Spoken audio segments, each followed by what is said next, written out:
Hey guys, I'm Jason, And I'm Kyle. and we've noticed there are a lot of questions and concerns surrounding the HS-485HB servo, so we're here to demystify it. So Kyle, being the master guru of all things servo related, can you tell me why the HS-485HB and some other servos are being sold by some vendors as 180 degrees rotation while we sell ours as being 90 degrees rotation? Are they in fact the same servo, or what's the difference? Good question. They are the same servo, coming out of the same factory, straight from Hitec. No modifications have been done whatsoever to our servos or the other ones from the other vendors. Basically, the difference is going to be how they're classified. Us coming from an RC background, we have said that this will rotate 90 degrees because a typical RC signal on a transmitter and receiver, like you would fly an airplane with, is going to be 1050 to 1950 microseconds. So it's going to rotate 90 degrees. If you have a wider signal, you can get up to 180 degrees out of that same servo. So if it's capable of rotating 180 degrees out of the box, just depending on the signal that you send to it, why do we have a modification option that people would pay to make it 180 degree servo? What are they actually paying for? Okay.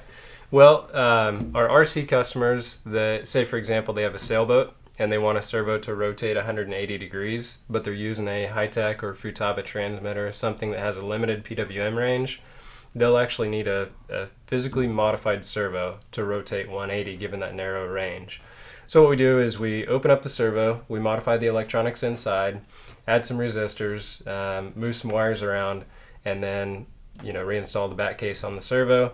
So it looks the same in every way, but the internals have been modified on the 180 degree option. So you're basically charged for that service. So why do we have a continuous rotation option? What would you use that for?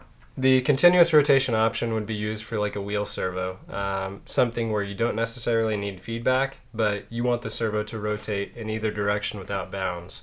That is a physical modification to the servo as well. So what we do is we open up the servo, we take out the potentiometer so that it's not driven by the gears inside, and then we cut the mechanical stop out, or if it's metal gear, we'll press that pin out.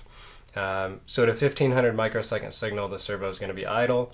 Anything below is going to cause it to rotate one way. Anything above 1500 will cause it to rotate the other way. And the deviation from 1500 will determine how fast the servo moves. So you'll be able to control speed and direction, but you'll have no idea what angle it's at. Exactly. Yep. Okay. And what's the reverse option for? Okay.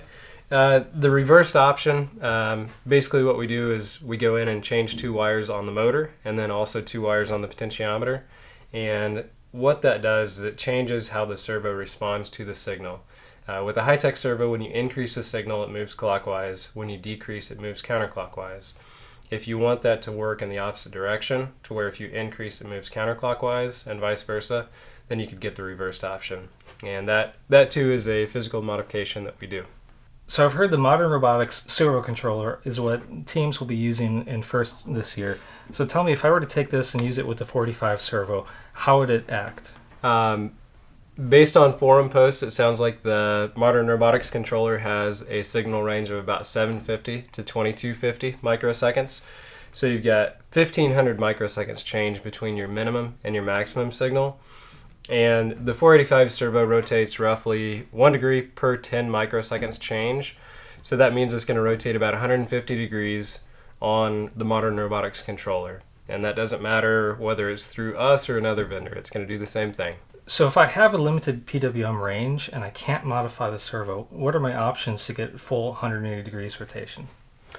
We do have an option out there. It's called a servo stretcher, and basically it's just a little module that plugs in between the controller and the servo, and it's going to receive the signal from the servo controller, and then it's actually going to widen that out a little bit. And so even with a 1050 to 1950 microsecond signal like an RC controller would send, you'd be able to get 180 degrees out of a stock 485 servo. And is that a legal thing to do in FTC competitions? I don't have any idea on the legalities of the servo stretcher. It's not a modification to the servo, but you are changing the signal in between the servo and the servo controller. So you'd want to check with the game officials on that. So if it turns out the servo stretcher is illegal, do I have any other options available to me? One possible option would be to use a Hitec digital servo. For example, the 5485HB is going to be the digital equivalent to the 485 HB servo. So same standard size, same case, just a different sticker on the top and different electronics within. It's nice because it opens up a lot of programmability.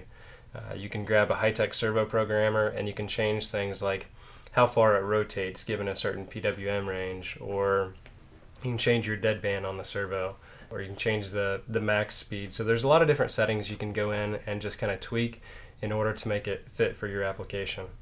Great. So you're modifying the settings, but the ability to modify those settings are default. They came from the manufacturer out of the box. It was intended to work that way.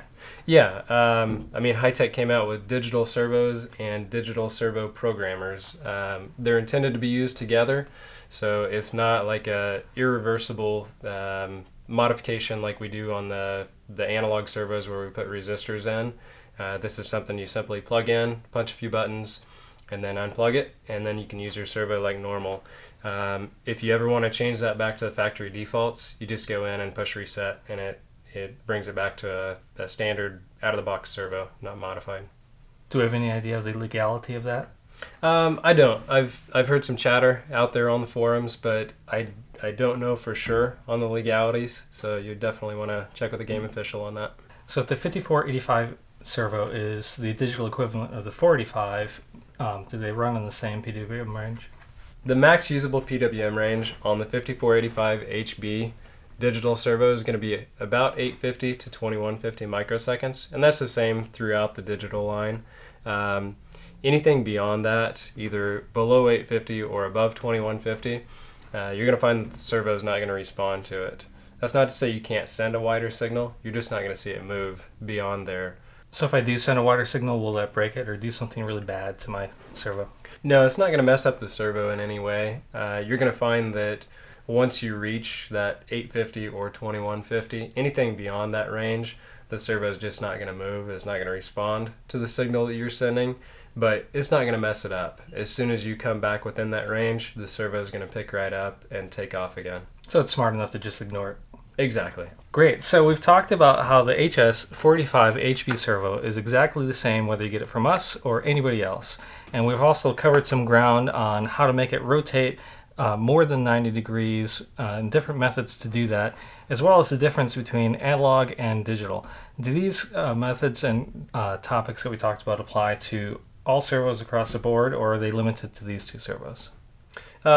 Yeah, I mean, it's pretty much general servo information, so you can apply the 485HB info that I gave you to a 645MG or a 425 or a 311.